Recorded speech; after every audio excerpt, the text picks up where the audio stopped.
everyone. Today we are going to discuss the topic binomial distribution. So in binomial distribution, firstly we will discuss about the introduction of binomial distribution. Which distribution is called a binomial distribution? So let's start with the introduction of its distribution.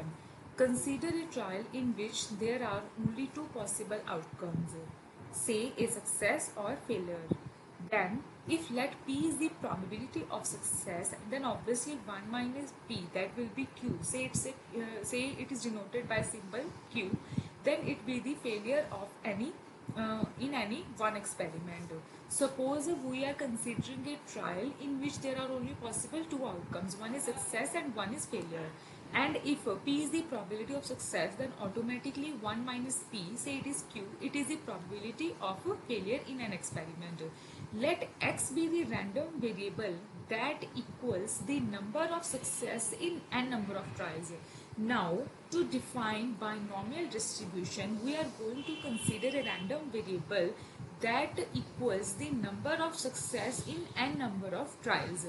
Then the probability of getting x successes, that is probability of capital X equal to small x, is denoted by b, x and p. Here the b denotes for binomial distribution, x is our variable, n is the number of trial and p is the probability of getting success in each trial. Then its probability of getting x successes in n number of trial will be equal to ncx p raised to power x into q raised to power n minus 1.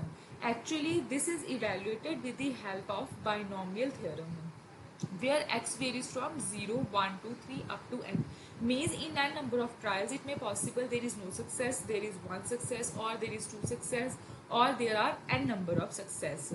Where are NCX? We know about this NCX. This is called the binomial coefficient and it is equals to n factorial upon x factorial into factorial n minus x. So this type of distribution is called binomial distribution.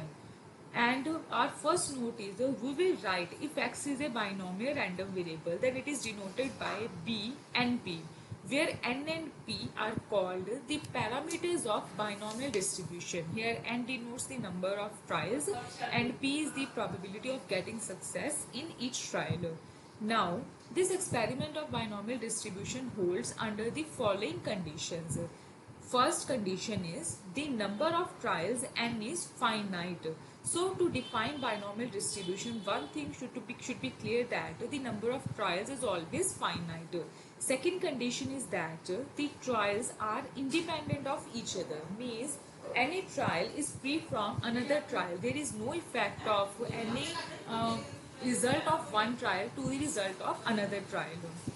Third point is each trial results either in success or failure.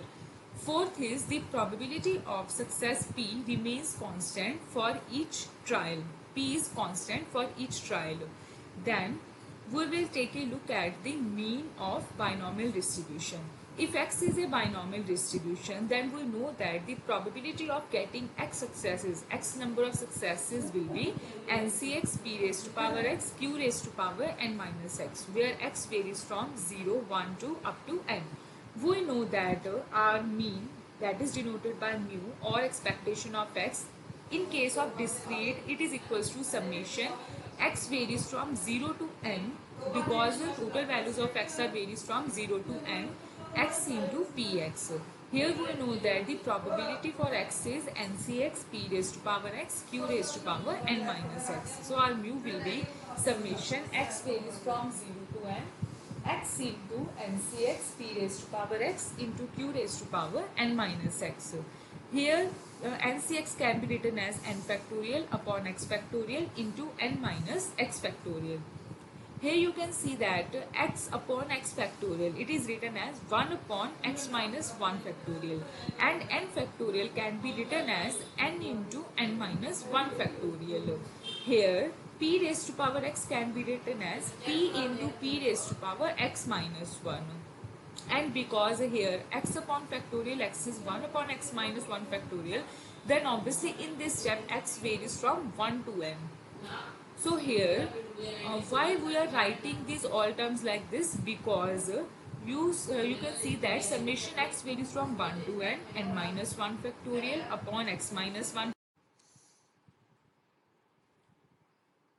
n minus x factorial into p raised to power x minus 1 into q raised to power n minus x. Here you can see n minus 1 factorial upon x minus 1 factorial into n minus 1 minus x minus 1 factorial is can be written as n minus 1c x minus 1.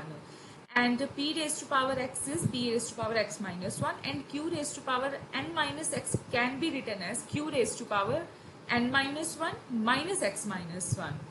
N minus 1 minus x minus 1 is same as n minus x. Now look at this term, summation x varies from 1 to n minus 1 cx minus 1 p raised to power x minus 1 q raised to power n minus 1 minus x minus 1. This is equals to, with the help of binomial expansion, this summation where x varies from 1 to n is equals to p plus q raised to power n minus 1. There are two parameters, two powers. Suppose here it is x, it is y, and there it is power is n minus 1. So it is written as, with the help of binomial expansion, x plus y raised to power n minus 1. Here our x is p and y is q.